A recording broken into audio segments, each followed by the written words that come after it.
Okey, kalau tak ada apa-apa kita mulakan ya. Okey, Assalamualaikum dan salam sejahtera semua. Sekejap sebelum tu saya nak check Encik Zahari dah masuk ke? Ada. Ada. Okey. Okey, Assalamualaikum dan salam sejahtera semua. Okey, yang dihormati penceramah jemputan TS Zahari Abu Bakar dan yang diraikan semua peserta-peserta pada pagi ini. Okey, alhamdulillah dan selamat bertemu dan selamat datang ke webinar sharing session ODL bersama Encik Zahari Abu Bakar iaitu pensyarah kanan Fakulti Kejuruteraan Elektrik Pasir Gudang. Okey, pagi ini beliau akan berkongsikan pengalaman dan tips beliau terhadap ODL seperti platform-platform yang telah beliau gunakan dan cara beliau kendalikan sepanjang ODL berlangsung. Okey, bagi memulakan acara pada pagi ini, saya menjemput Encik Fadil untuk bacaan doa. Dipersilakan.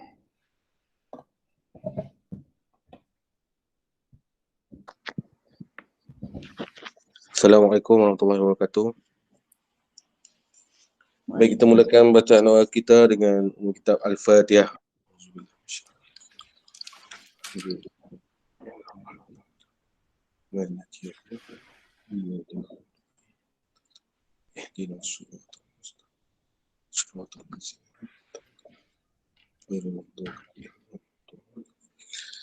Bismillahirrahmanirrahim. Alhamdulillahi Rabbil Alamin. Wassalatu wassalamu ala ashrafil anbiya wal mursalin wa ala alihi wa sahbihi ajma'in. Allahumma ja'al jam'ana hadza jam'an mubaraka marhuma wa tafaruqana min ba'dihi tafaruqa mubaraka ma'suma wa la taj'al Allahumma fina wa la ma'ana shaqiyya wa la mahruma. Rabbana alayka tawakkalna wa ilayka anabna wa ilaykal masir. Allahumma tawwal a'marana وصحح أجسادنا وثبت إيماننا ووسع أرزاقنا وحسن أخلاقنا ونور قلوبنا برحمتك يا أرحم الراحمين. اللهم اجعلنا من أهل الخير واجعلنا من أهل البركة واجعلنا من أهل المغفرة. اللهم اجعلنا من أهل الجنة واجعلنا من أهل الفردوس أعلى برحمتك يا أرحم الراحمين. اللهم اجعلنا مجلسنا هذا مجلس مبارك أصحابنا وأهلنا وجيراننا وضيوفنا برحمتك يا أرحم الراحمين. ربنا آتنا في الدنيا حسنة وفي الآخرة حسنة وقنا عذاب النار. وصلى الله على سيدنا محمد وعلى آله وصحبه أجمعين والحمد لله رب العالمين. Okey, amin ya rabbal alamin. So terima kasih kepada Encik Muhammad Fadil, Muhammad Nasir atas bacaan doa. Okey, tanpa membuang masa lagi, saya menjemput penceramah jemputan kita, Encik Zahari Abu Bakar untuk berkongsi pengalaman beliau sepanjang ODL langsung. Okey, dipersilakan Encik Zahari Abu Bakar. Assalamualaikum warahmatullahi wabarakatuh. Okey. Alhamdulillah alamin wassalatu wassalamu ala asyrafil anbiya'i wal mursalin wa ala alihi wa sahbihi ajma'in. Okay, terima kasih kepada unit PMP Fakulti Kejuruteraan Elektrik kerana sudi menjemput saya untuk sharing session pada pagi ini. Okay, first of all, sharing session is actually based on my experience sendirilah. Okay, kalau ada yang tak betul, saya minta maaf. Dan kalau mana yang baik tu kita ambil sebagai inilah panduan. Okay, yang tak betul tu kita tinggalkan dekat belakang. So this is based on my experience handling ODL. So semua orang sekarang handling ODL. So untuk sharing session hari ini saya akan share lah what I did for the whole semester, apa yang I buatlah untuk menjalankan ODL itu sendiri. Okay, so let me share my slide first. Okay.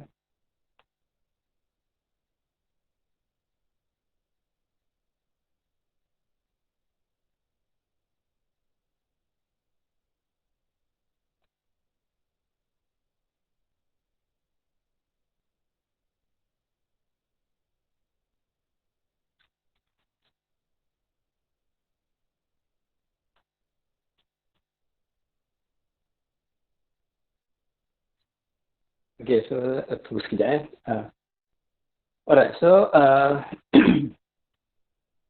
so hari ni saya nak share a little bit on ODL. So apa yang saya buat sepanjang semester untuk supaya this ODL berjalan dengan lancar lah, dan kita happy dengan output kita dan student pun happy dengan cara pengajaran kita.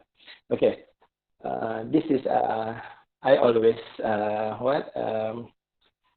consider one thing lah. So kalau kita nak kalau kita nak student kita nak attach dengan student, kita nak engage dengan student, so kita kena letak diri kita sebagai pelajar lah sepatutnya, especially during this ODL.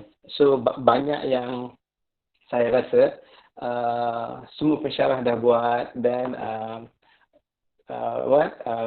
to improve our teaching and learning style, method kita lah. Okay, so as for today, kita nak tengok lah, this is my experience ni macam saya kata tadi, so hopefully kalau tak bersetuju boleh ni lah, boleh tanyakan soalan ataupun kita share kita punya pengalaman. Alright, so for today, okay, so kita tengok what is the ODL itself. Okay, Open and Distant Learning, ODL, is a general term for the use of telecommunication to provide or enhance learning. So around the world, the academic community is discovering and exploring the internet, teleconferencing, and related means to achieve an extended classroom or learning experience. So kita dah go through ODL for almost 2 semesters, and next semester for sure kita kena buat ODL lagi. So dalam kita merangka kita punya strategi ODL kita, so kita kena ingat beberapa perkara lah. Okay, so dalam teaching and learning ni dua-dua pihak memainkan peranan. We are as a lecturer atau sebagai pendidik dan student kita. So this is win-win situation. Kita happy dengan output, student happy dengan kita punya performance. Okay, alright, so let me share the next one. So for me, ODL process ni dia ada 3. Okay, so pre-ODL, while ODL, and post-ODL. So kita kena consider these 3 processes. So what should we need to do for the 3 processes? So for example, waktu sebelum kita start ODL, what should we do? Apa yang kita kena fikirkan? While the ODL, apa yang kita kena buat? And after the ODL, what should we do? Apa yang kita kena evaluate? Apa yang kita kena tengok? So this is the things that we need to consider during the ODL itself. Okay. Alright, so the next one, kita tengok ODL process for pre. So this is what I did. Okay, first thing what I did is I will check the students' backgrounds. Okay, I will take a look the CGPA. I will take a look the exam result, especially for my subject. So I'm teaching electronics 1, year 232. So I will take a look the prerequisite subject. Student tu dapat skor apa? So this is very important. Why? One thing is kita nak tengok pace pelajar kita tu macam mana. And then dia punya basic knowledge tu macam mana. Okay, for example lah. Kalau student tu, dia punya average score for that subject is C and B. For that prerequisite subject. And then, you pula nak kena mengajar the next subject. For example, my subject lah, electronic 1. So what should I need to do? Okay, untuk menarik perhatian pelajar, sebab kadang-kadang student ni, bila dia punya subjek tu dia dah dapat skor yang sangat-sangat rendah, so untuk the next subject tu dia macam dah, orang kata apa, demotivated sikit. So dia ada satu perasaan, next subject pun mesti susah lagi, dia kata. So apa yang I kena buat untuk to attract their attention ataupun to engage with them so that they akan happy, enjoy during my class. Okay, then the next one what I did is the pre-survey. So assess student needs. So nanti saya akan tunjukkanlah macam mana I buat the pre-survey. So for this pre-survey, so I use Padlet and Google Form. And then the next one, the material itself. So the preparation, the notes, the tutorials, and then the materials, any materials, the lab manual for the particular subject, and then the workflow, atau dalam bahasa senang kita punya lesson plan lah. Apa yang kita nak buat untuk minggu yang pertama, apa yang kita nak buat untuk minggu kedua. So itu kita kena dokumentkan, kita kena record all the lesson plan lah. Alright. So this is what I did. Okay.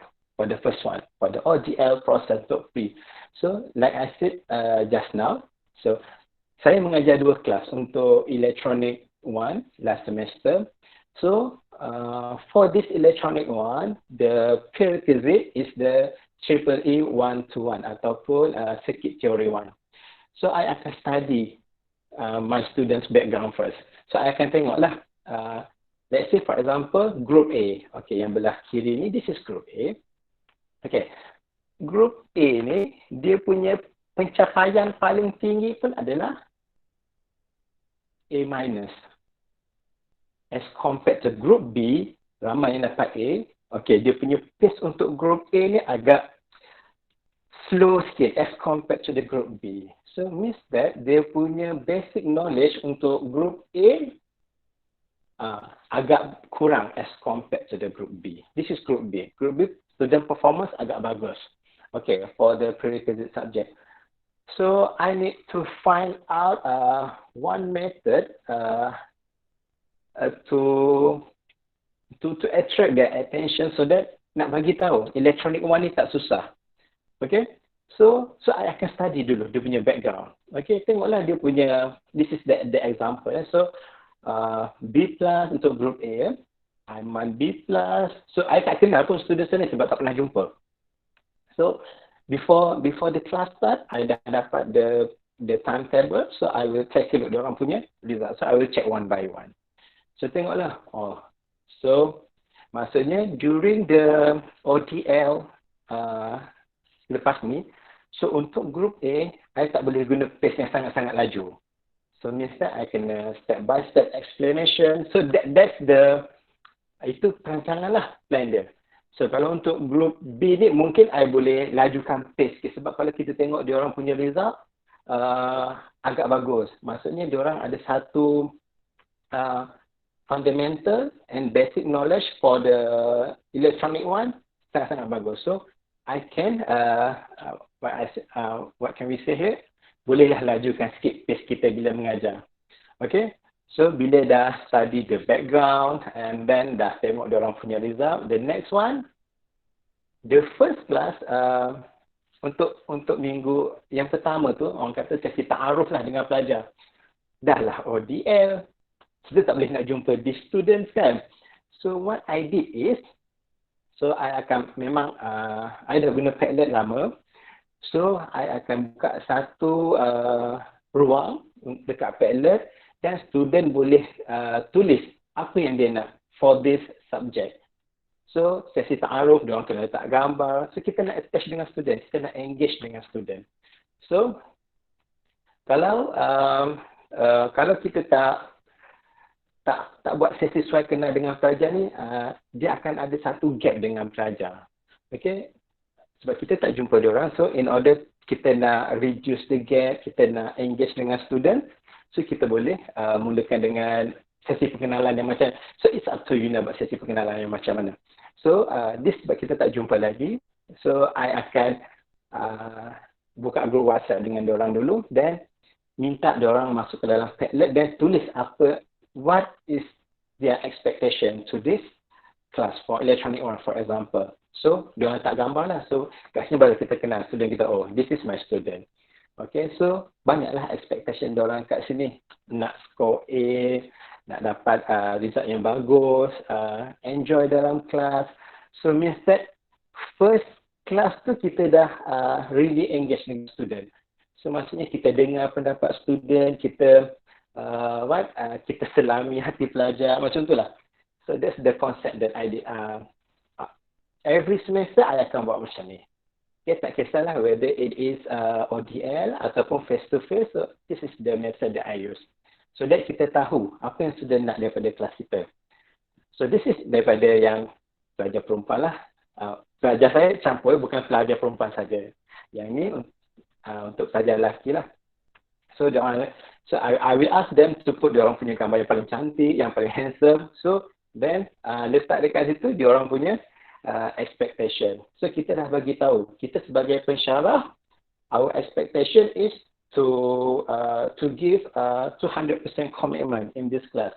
So maksudnya student tahu kita punya expectation, and kita pun tahu student punya expectation for this subject. So you may start, macam-macam sekarang ni adalah ada platform untuk ODL ni. Kita ada you can use Mentimeter, you can use Padlet, you can use Google Form, so it's up to you.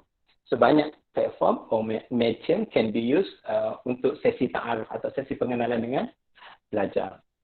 So bila dah kenal pelajar, kita dah tahu dia punya expectation, then saya akan buat satu survey. Kita nak tahu diorang ni for a while ada question.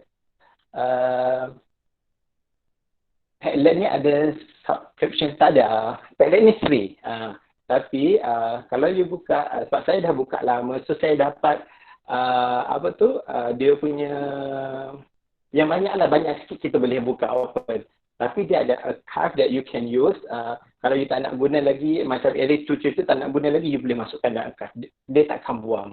Sebab macam, kalau tak silap saya, yang baru ni, Padlet hanya bagi 4 sahaja. Means that, for that, kalau for that semester, you boleh hanya letak 4 subjek sahaja. So, macam sebab saya dah guna since 2012, so saya dapat 12 lah. Subscribe dia punya macam space lah kat situ. Maksud boleh masukkan 12 subjek for that particular semester. Untuk yang baru buka, if I'm not mistaken, dia hanya bagi 4 saja. Cik Aziman. So dia free. So tak perlu bayar. Okay. Untuk Padlet lah. So boleh try lah lepas ni. And Padlet sangat-sangat menarik lah. Sebab you boleh put all your tutorial, all your notes, all your feedback, survey semua dalam Padlet. And sangat-sangat membantu. Okay. So for the next one, I will put the survey, the ODL process lah for pre-ODL. Saya akan tanya student, adakah pelajar punya laptop, komputer di kediaman sekarang. So then kita akan tengok lagi bagaimanakah akses internet di pelajar lah. So then saya akan tengok apakah medium KNP yang disenangi pelajar.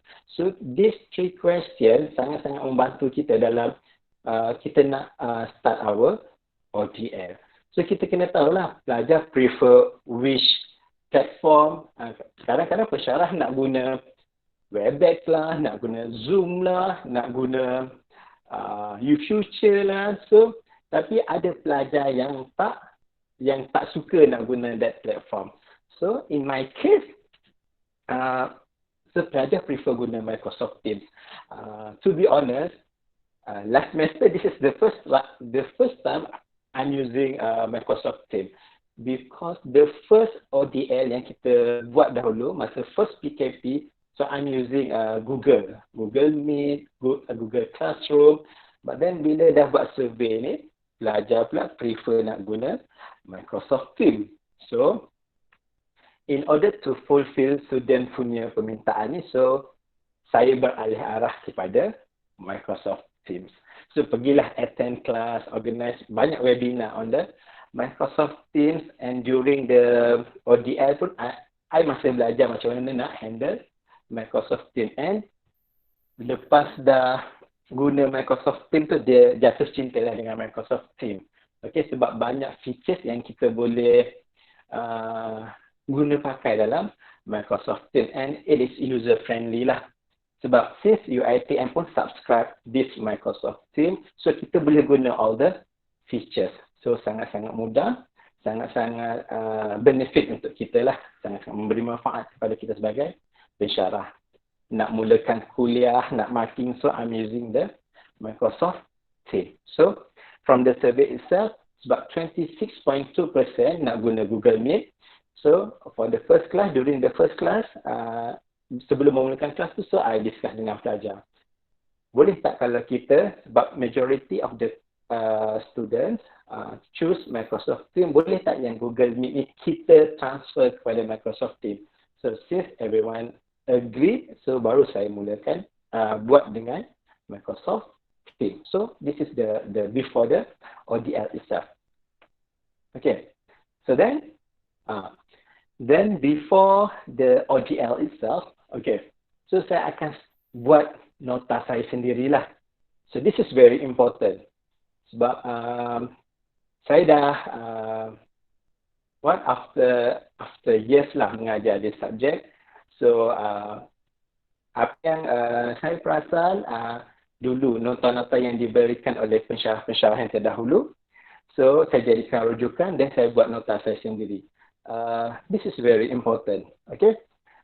Kalau kita sebagai pengajar, kita tengok nota orang lain, so mesti kita rasa macam, alamak, ada yang terkurang sana yang kita nak add up sendiri. So what I did, saya buat saya punya nota sendiri. So in order to do this note, saya prefer guna Canva. Okay. So Canva free, UiTM pun, siapa login guna UiTM punya email, you boleh guna semua features dalam Canva. And Canva sangat-sangat menarik, very infographic, then user friendly. And then many thanks to my friends lah, Cik Yam, our corporate punya coordinator, sebab perkenalkan saya dengan Canva. First time guna pun kita dah tahu dah. Kita tak perlu nak pening kepala, nak pilih background apa, nak pilih template apa, but then dalam Canva itu sendiri dah ada all the orang kata template yang cantik, template yang kita rasa bila kita tengok kita happy, dan sedang tengok nota kita pun dia akan rasa happy dan lagi semangat dia untuk belajar. So this is what I did. So for this subject, I akan prepare all the notes and I will share with my students. Saya to be honest, saya dah tak guna lagi nota yang provide by my senior dulu, sebab saya rasa banyak lagi cara yang kita boleh kita boleh improve that note. Kalau nota tu 10 tahun lah nota tu macam tu. But then apa yang boleh saya tambah baik, saya akan guna nota saya sendiri. Okay, ada soalan sekejap ya. Canva as platform to make a note. Ya, Canva boleh guna sebagai nota and it is free. Tak perlu bayar pun. So boleh guna semua features dalam tu. Tapi login dengan guna kita punya UiTM punya email lah. Okay. Itu ya. Is Siti Nurul Ain. Okay. So you can use that Canva untuk create your own notes. Okay. Sufian Ramli dah share dia punya link untuk Canva. Sebelum saya pun ada bagi talk about the Canva features yang you boleh guna, and it is very interesting lah. So kalau you nak create your own notes, you can try to use Canva. InsyaAllah sangat-sangat user friendly, and you pun bila tengok nota you akan happy lah. InsyaAllah. Okay. Alright, then this is the notes, the preparation before the ODL. And you can update the notes from time to time lah. Tak sebenarnya static to the yang you buat awal semester tu sampai ke hujung semester kena guna sama. No, you can update your own notes. So that is why kalau kita buat nota sendiri ni, kita lagi menjiwai bila nak mengajar tu. Sebab as compared guna nota orang lain, kadang-kadang ada certain step yang dia dah skip. Okay? So macam bila kita nak mengajar tu kita kena tulis balik. So macam saya dah step by step. All the processes saya buat step by step. So that student bila dia tengok tu dia dah faham. Step ni tak ada dalam previous note. Ada dalam nota yang kita sediakan. Sebab kita yang mengajar subjek tu, kita lebih faham that subject, insyaAllah. Okay? So this is the note that I prepare for my students before the OTL. And then ini pula workflow. So saya yakin Semua pensyarah ada their own lesson plan, the workflow, semua orang ada. So saya suka buat workflow macam ni. So, yang ni saya belajar daripada Profesor Madya TS Syamsul Nur Azlan, education punya ni lah, pensyarah. So dia bagi tahu, so dalam kita punya workflow ni kena yalah week apa kita nak mengajar, then for that particular topic CLO, PLO apa yang terlibat, then konteks dia apa, then what is our delivery method, then instructional activities, then the assessment in that particular chapter. So that bila kita ada dokumen, kita ada workflow macam ni, so kita tak ada masalah pun tertinggal. This week kita tertinggal nak for example kita ada hal lain, so mungkin kita boleh update dalam workflow kita. For example minggu yang pertama tu let's say lah saya nak buat live, tapi minggu yang pertama tu tiba-tiba saya ada hal lain, kita boleh edit balik lah, kita boleh tukar balik dalam kita punya delivery method. Mungkin I prepare the pre-recorded video, then I submit to students for students to watch. So this preparation is very important. The workflow is very important. So if I'm not mistaken, dalam kita punya e-course file pun dia akan minta kita punya scheme of work. So apa yang kita kena buat for every week, week 1, week 2 until week 14. So dalam kita punya workflow ni kita dah letak at which week kita nak buat test, bila student kena submit assignment. So bila kita buat macam ni, dia lagi orang kata kita punya jadual tu lagi tersusun. So tak adalah tiba-tiba kena ubah jadual, kena pergi buat benda yang lain. Kan macam tu. Tiba-tiba minggu yang kedua still tak habis lagi chapter 1. So dengan jadual ni kita bolehlah edit kita punya schedule. Nanti boleh share workflow ni, boleh tak? Okay, I will share the workflow insyaAllah after this lah. Okay, nanti I try to share this workflow. So this one is very, saya sangat membantu lah. Saya pun baru buat this workflow last semester. So alhamdulillah banyak membantu saya punya kelancaran ODL tu. So maksudnya saya dah tahu dah untuk week 1 for example, semiconductor material. So the content is atomic structure, energy band, covalent bonds, conduction in semiconductors. So this is the first week untuk the first 4 hours. So apa yang I nak buat? So for example, Zahari dah siapkan plan workflow. Yes, saya dah siapkan plan untuk 14 weeks before week 1 start. Sebab kalau kita tengok kita punya course information, dia dah bagi tahu dah berapa jam yang diperuntukkan untuk each chapter tu. So, you can use that guideline for your workflow. Okay. But then, like I said previously, you can edit you punya workflow. Kalau you rasa you boleh reduce the time, it's up to you. You can manage you punya workflow lah, it's up to you. Tak semestinya you kena ikut, tapi but my style is saya suka ikut dia punya course information given by the resource person lah, RP. So dalam course information kita dah bagi tahu dah week 1, week 2 sama dengan workflow LIC tak. So tak perlu saya rasa workflow, this is you punya lesson plan. Tapi pasti hajar tak, saya rasa tak perlu ikut LIC punya workflow. This is your workflow. Mungkin kalau you nak guna week 1 tu you nak guna synchronous method, tapi you punya LIC nak guna asynchronous method, so it's up to you because the delivery method for each lecture tu berbeza.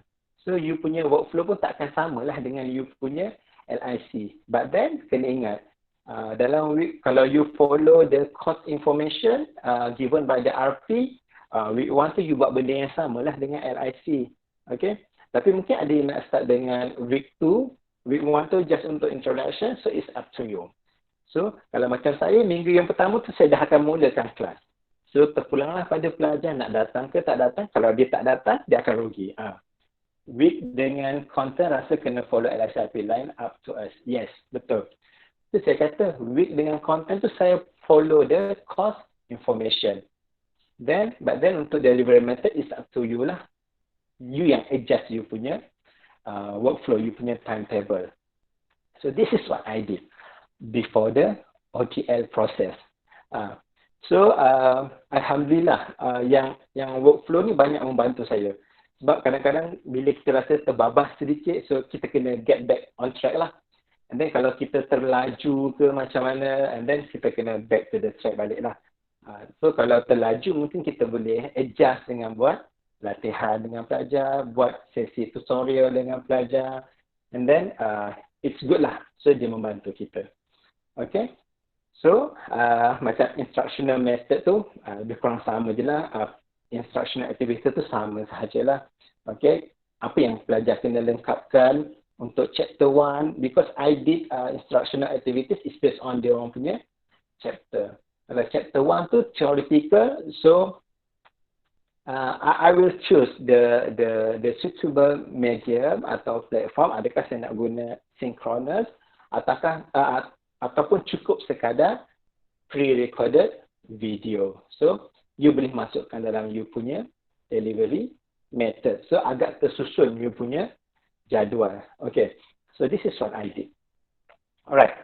And then, okay, ada soalan nak tanya tak berkenaan this workflow, Canva, preparation on your notes, ataupun the survey itself. So macam saya kata tadi, the survey, you can choose your own platform. You nak guna Padlet boleh, you nak guna Google Form boleh, tapi you kena tahulah apa yang student you perlukan. Apakah yang tidak kecukupan dekat pelajar you to start the ODL.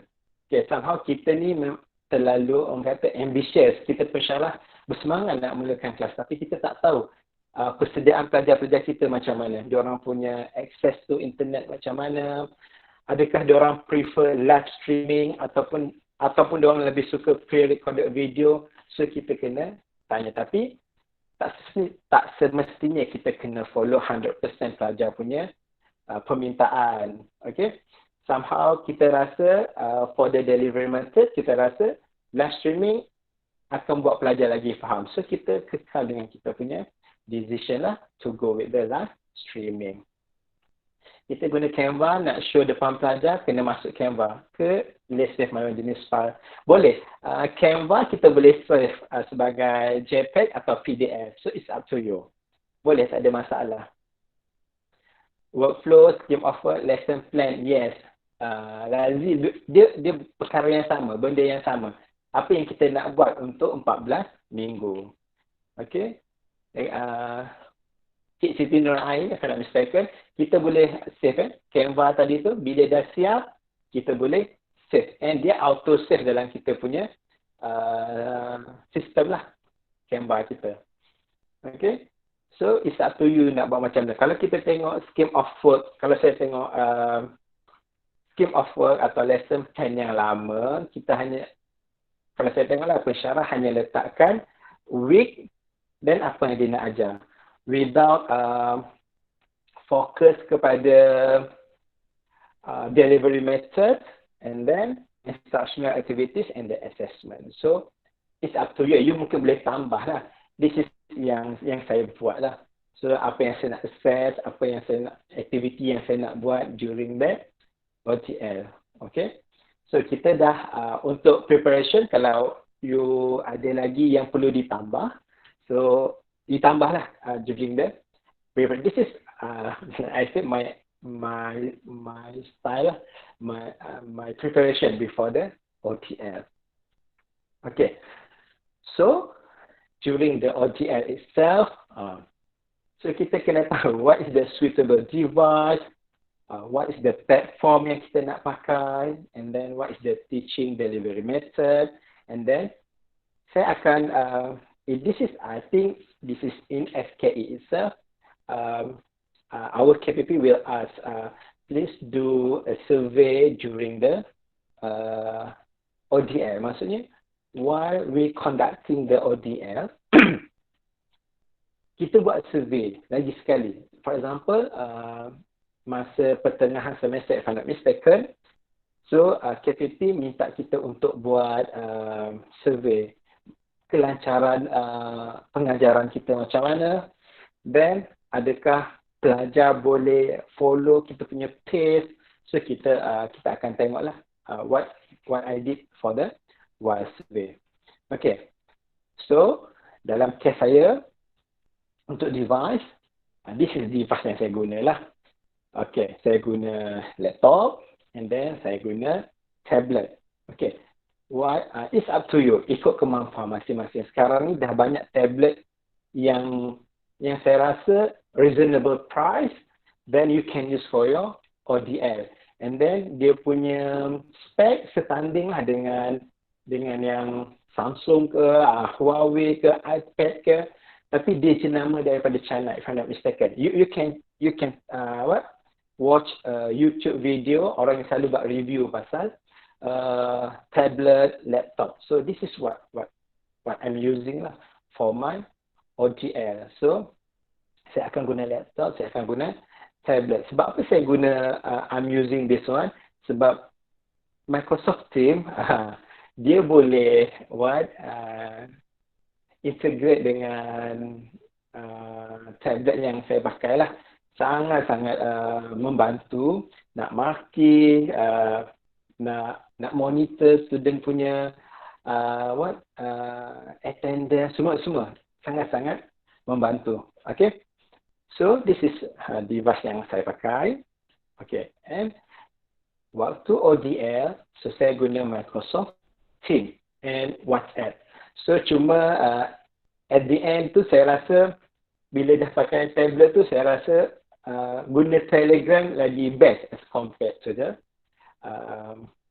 WhatsApp lah. So normally why I'm using Microsoft Team, satu, dekat Microsoft Team ni dia punya advantage is dia macam semua benda ada dalam satu tempat.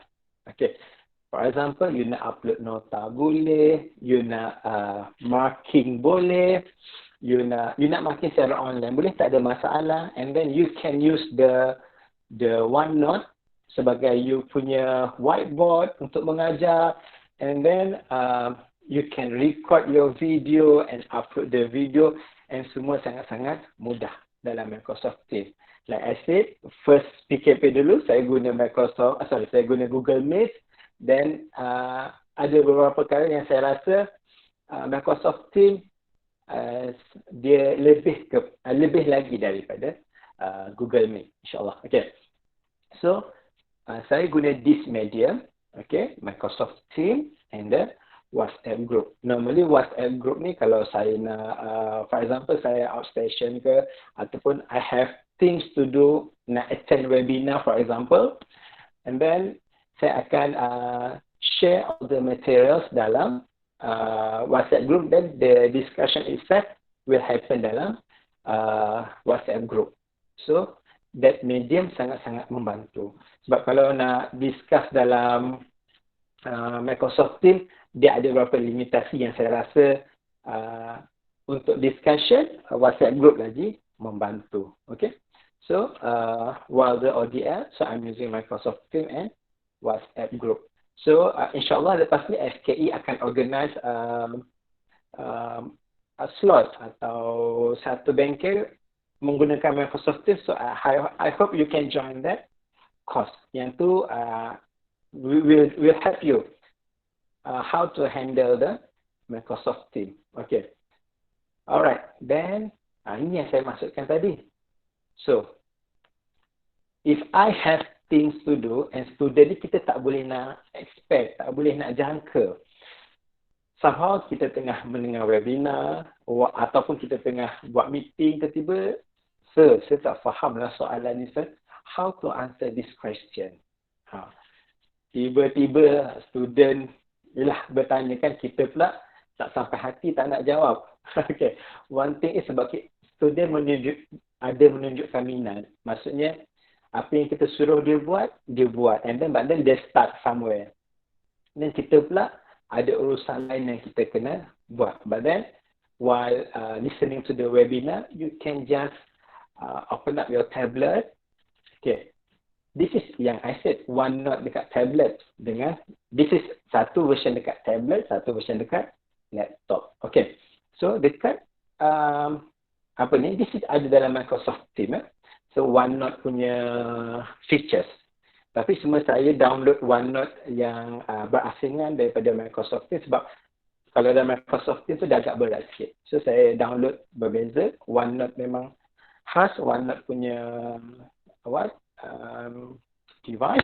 Sorry, OneNote punya apps. So saya download.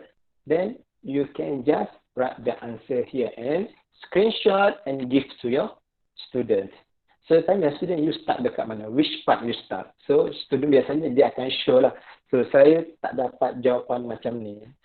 Kalau tutorial pula, normally saya tutorial, kalau saya bagi, saya akan sertakan dengan jawapan akhir lah. So student biasalah kan, dia kalau tak ada jawapan tu dia susah sikit je nak buat tutorial. So I will give the last answer and then I will ask the student to answer that tutorial. And somehow bila diorang start ataupun tak dapat nak solve that question, dia akan tanya kita balik.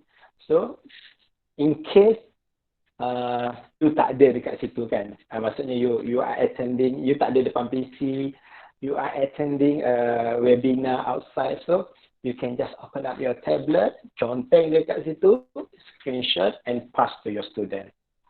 Waktu ni saya rasa student dia akan happy lah dengan kita. Maksudnya kita respon dengan dia punya persoalan. And then walaupun kadang-kadang bagi tahu student I'm attending the meeting, so seminar. So you can just minta masa, then after that you balik, just letak je conteng you punya tablet, then pass to your student. Okay. Nak guna warna pantai dan si masa? Yes, kita kena Microsoft account yang sama. Betul. Betul Cik Raziman. Kena guna account yang sama. Sebab dia akan link nanti you punya OneNote dengan you punya Microsoft Teams. So, ingat kalau nak nanti bila ada seminar by SKI untuk Microsoft Teams, you can join lah. Okay. So, yang ni pun saya explore, tanya kawan-kawan apa yang sesuai untuk kita punya OGL process lah, especially using the OneNote. Sebab kalau OneNote ni dekat Microsoft Teams, you tak boleh set password. Tapi kalau you install separately, you boleh set password. For example, kalau you ada test, misalnya kita ODL ni, kita tak ada final exam. Kan? So kita dah RP, kebanyakan RP dah masukkan markah untuk final exam tu ke dalam assessment. So kita tak boleh 100% tunjukkan markah assessment kepada pelajar. Banyak method sebenarnya dalam OneNote ni kita boleh buat. Sama ada kita after you pelajar dah buat test, kita masukkan terus dalam teacher punya space ataupun kita letak password. So student tak boleh nak tengoklah markah dia kat situ. So hanya kita yang boleh tahu markah pelajar by setting the password. Okay, senang macam tu. So kalau let's say kita move kepada kita punya space, lagi senang, tak perlu letak password, kita boleh marking tanpa student tengok kita punya pemarkahan yang kita dah buat lah. Okay. So itu kebaikan untuk Microsoft Teams ni lah yang saya perasan lah.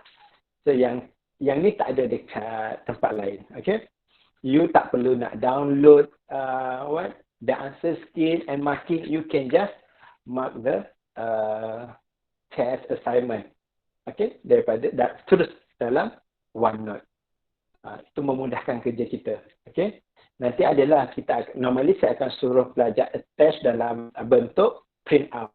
So dia akan nanti kalau let's say you nak ambil sebagai sampel, you can save macam biasa sahaja. Okay. Kalau tak, just biarkan je dalam kita punya Microsoft Teams. Okay. So, this is what I did. Yalah. Tadi yang saya cakap tadi. So, saya direct marking from the OneNote. Ini OneNote yang saya install separately lah from the Microsoft Teams. So kita boleh buat marking process through the OneNote. So dekat sini saya dah letak password. So pelajar tak boleh nak tengok pemakahan dia dekat sini.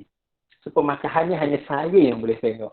So bila biasanya saya akan letak assignment 1 ke assignment 2 ke during saya nak marking. Saya akan letak password saya siap. Okay. Kalau kita nak tunjukkan pelajar, kita bagi tahulah pelajar ada password. Okay. Pelajar boleh buka lah. Dia boleh tengok sini kalau ada password tu. Ada password dia sendiri. Sebab apa? Bila kita marking online, kadang-kadang student, kalau kita tak letak password, student boleh tengok. Kita tengah marking tu tiba dia interrupt. Sir, kenapa saya salah yang ni, sir? So tiba-tiba kita macam, mengganggu lah, mengganggu fokus kita nak marking. So tengah marking tu ada student, dia pun buka dia punya Microsoft Teams, dia boleh tegur, so kenapa salah kat sini? Apa yang saya buat salah? Padahal kita belum habis marking tu lagi.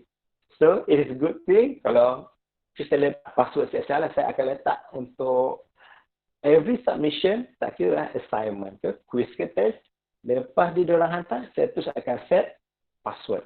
Okay. Itu yang memudahkan kita sebenarnya. So bila kita marking, student tak boleh lah nak tengok sebab dia kena ada that password to open that assignment atau test. Okay. Itu while the ODL. So during ODL ni, one thing is kita kena, like I said previously, kita kena dengar pandangan daripada pelajar jugalah. Okay, somehow sebab saya bila mengajar ni, saya akan every time saya akan tanya, you all faham tak apa yang saya ajar? Kadang-kadang yang feedback tu 2-3 orang je. At least ada yang bagi feedback. Tapi kadang-kadang ada yang malu nak cakap dekat during the live streaming. Okay, so dia akan letak dekat chat punya ni. Faham sir. And somehow ada yang ada masalah mikrofon. So kita kena consider all the things lah. Okay, kita nak, constraint kadang-kadang pelajar ni terpaksa berkongsi dengan adik-adik yang lain kan. So I consider all the constraint. So janganlah kita kata tak boleh, kalau student tu ada limitasi, ada benda yang dia tak boleh nak buat, so terus kita judge pelajar. Okay, so it is unfair lah pada saya. So kita kena betul-betul salamilah pelajar ni.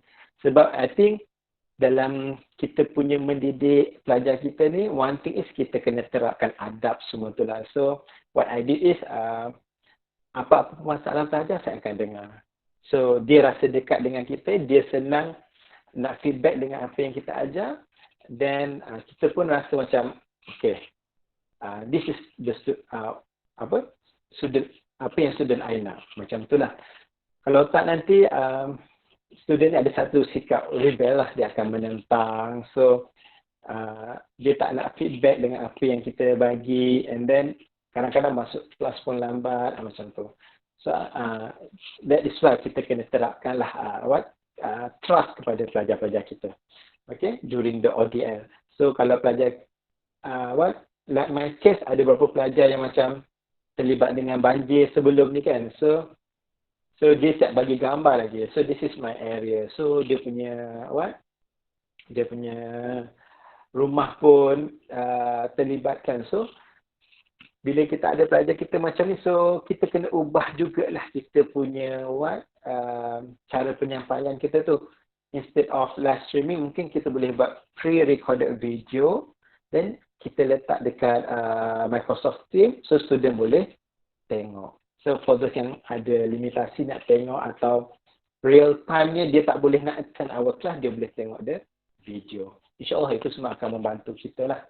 Okay, so this is the OneNote, back to the OneNote. So kalau you install this OneNote, insyaAllah dia akan memudahkan ODL you. Okay, then the next one, selain OneNote, saya juga guna conventional method. Okay, ini berlaku kalau saya worst case lah, tablet habis,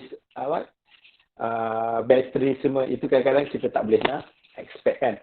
So normally saya akan together with me, saya akan bawa lah pen and then kertas, so that saya boleh tulis solution ataupun saya boleh, kalau student tanya, so this is the solution. So I akan buatlah. Tak kisahlah while waiting for webinar ke, while you buat something yang you ada free time and then you just prepare you punya material. This is what I did. Selain gunakan teknologi tadi tu, saya juga guna conventional method. So this is the step-by-step solution using conventional method lah. So you ada pen, you ada kertas, you boleh conteng, and then you share dengan you punya belajar. Okay, somehow benda-benda ni akan jadi saya rasa sangat-sangat membantu saya because of yelah, kita ni tak boleh terlalu bergantung dengan teknologi.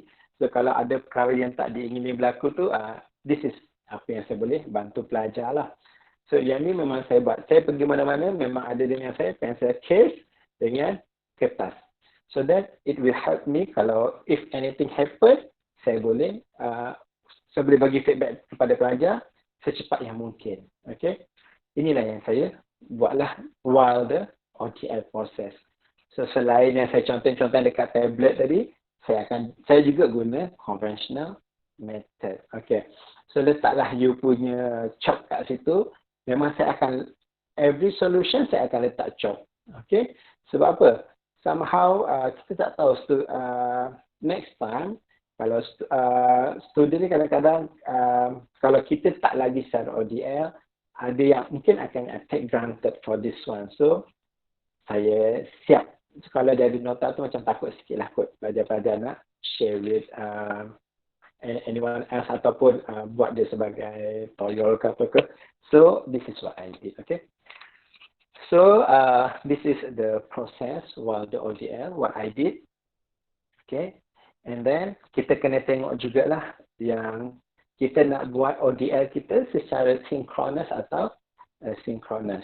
So kalau kita tengok synchronous, common method of synchronous online learning include video conferencing, teleconferencing, live chatting, and live stream lectures that must be viewed in real time. So it's up to you.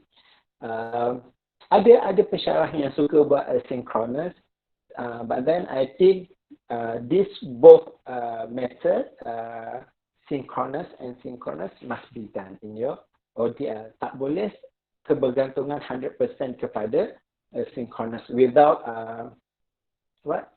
see your student. So kalau asynchronous ni normally kita tak jumpa lah pelajar kita sebab kita guna pre-recorded video, self-guided lesson and online discussion. And live streaming, to be honest, janganlah buat terlalu lama. Okay, sebab kalau kita buat terlalu lama, kita kena faham capacity internet pelajar-pelajar kita. So kita buat pun just untuk guide student and then briefly explain the important things in our for that particular chapter. And then after that kita boleh buat synchronous method. Sebab macam my case, saya akan buat pre-recorded video dulu. Sebab before I start the class, I akan buat pre-recorded video. I will ask student to watch that video. And then during the live streaming, kita akan discuss. I akan reteach balik apa yang dalam recorded video. Then I will ask student which part yang dia tak faham. Normally, kalau student dah tengok pre-recorded video and then kita explain once again, dia punya kefahaman tu lagi cepat. Okay? So, mesti dia belajar 2 kali lah. So, that is why I love to do that way. Okay?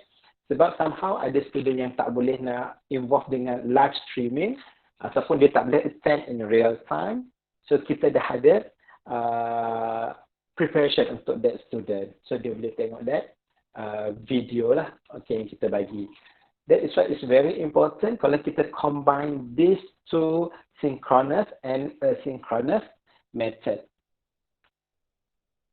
Pre-recorded video tu, kalau style saya akan buat each chapter.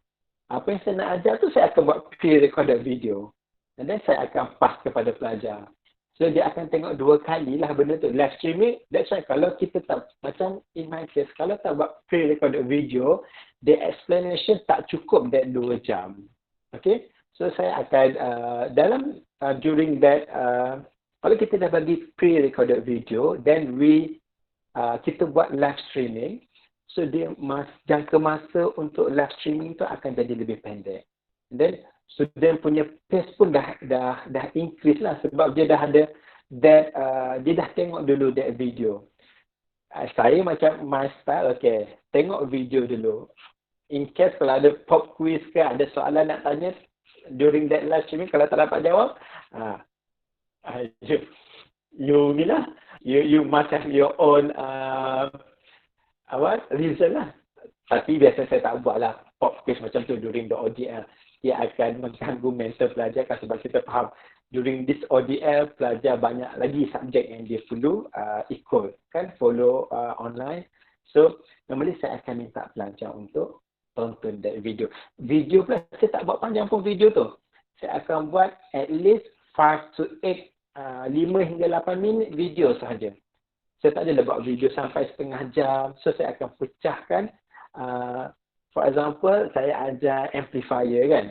So saya akan pecahkan common collector, 1 video, common emitter, 1 video, then common phase, 1 video.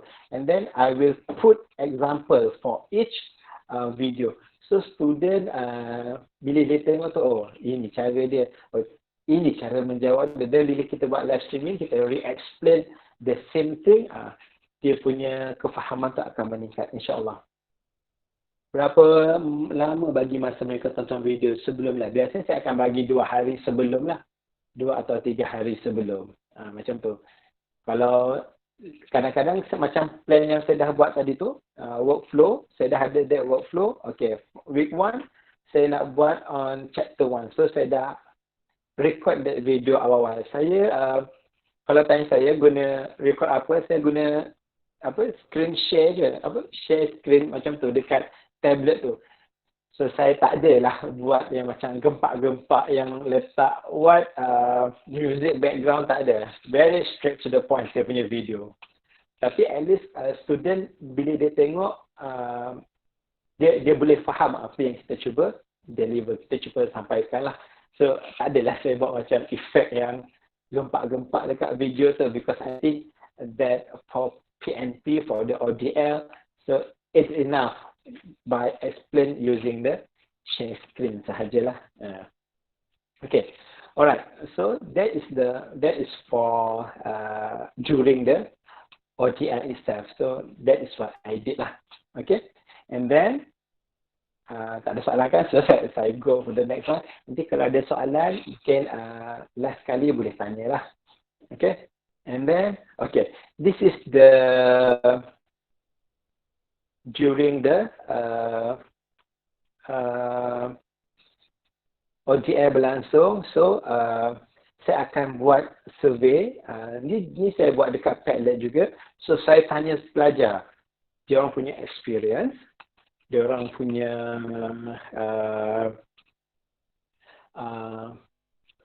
kefahaman tentang apa yang dah belajar for that 7 or 8 weeks sebelum tu.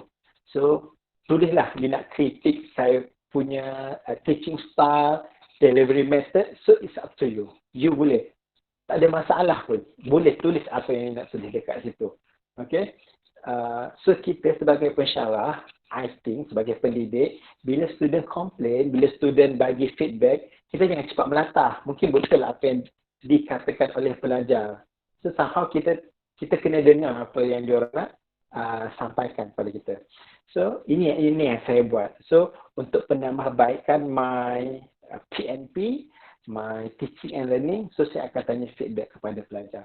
So pelajar ni kadang dia suka create karangan dalam kelas, dia malu nak cakap dalam kelas. Tapi bila suruh create karangan, macam-macam dia akan tulis.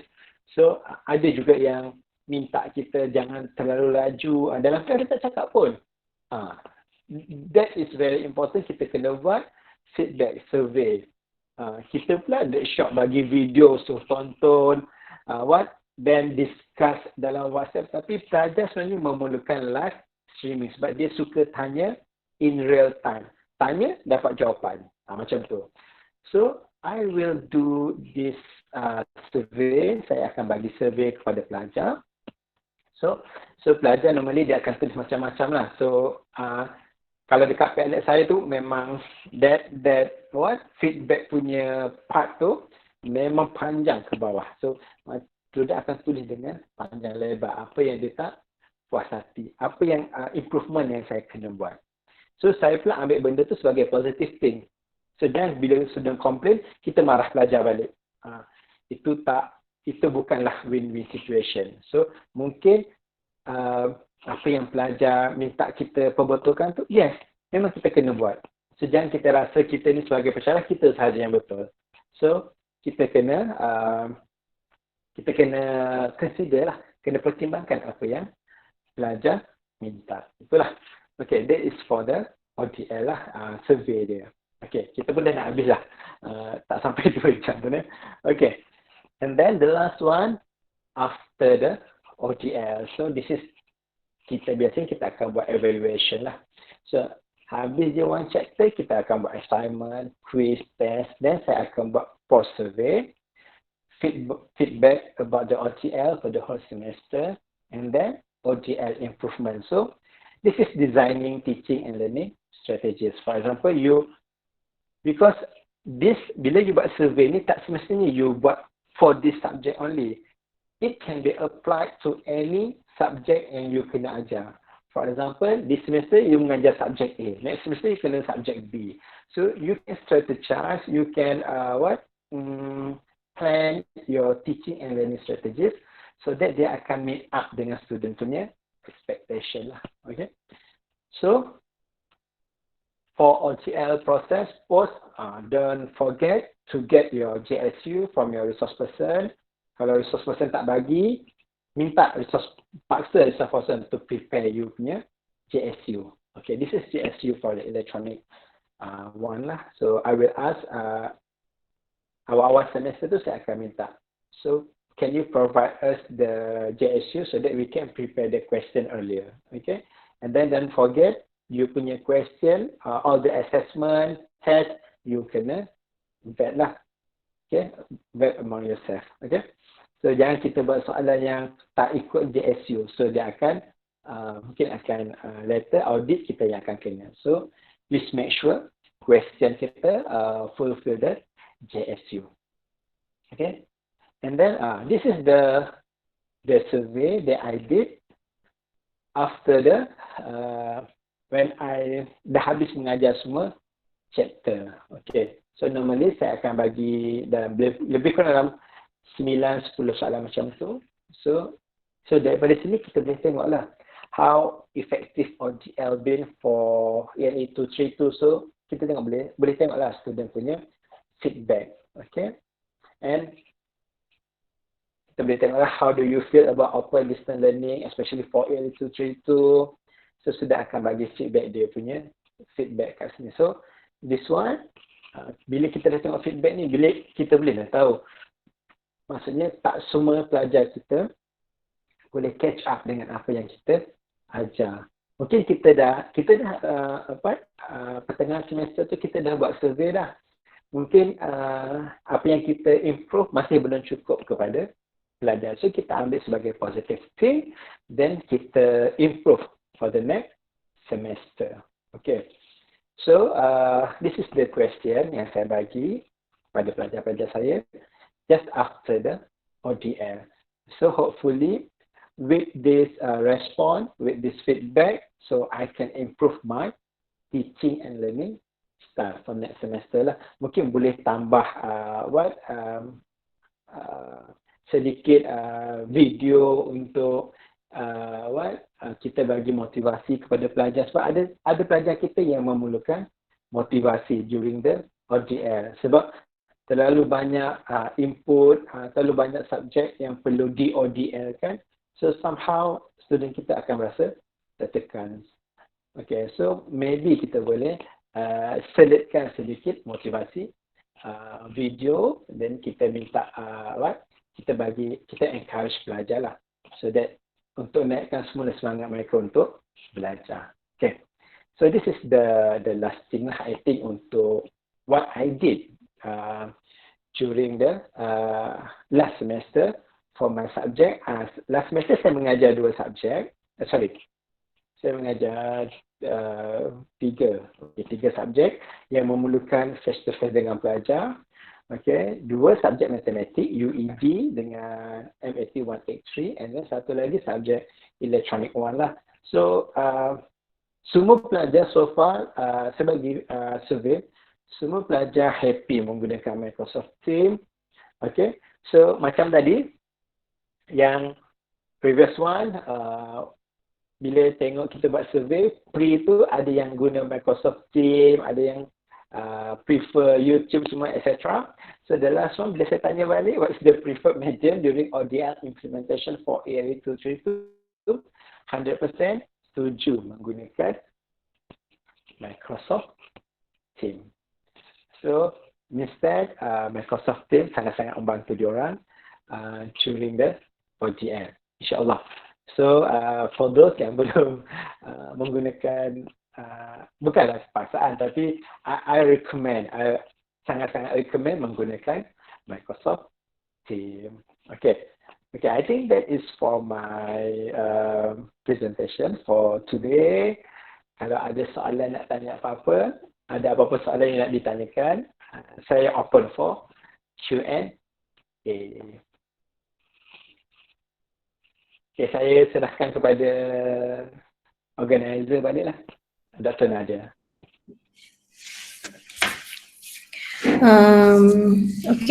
Terima kasih kepada Encik Zahari Abu Bakar atas perkongsian dan pengalaman beliau, dan saya rasa tips-tips yang dibagi itu sangat berguna dan menarik yang kita boleh praktik untuk pada masa ODL akan datang. So saya buka untuk question and answer, question Q&A. Ada siapa-siapa peserta yang nak tanya?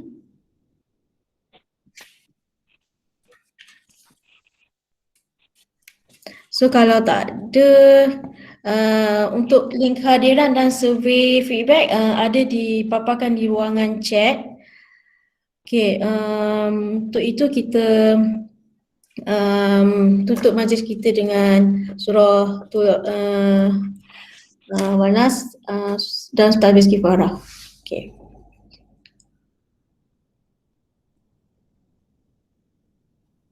Okay, terima kasih kepada semua peserta dan penceramah jemputan kita.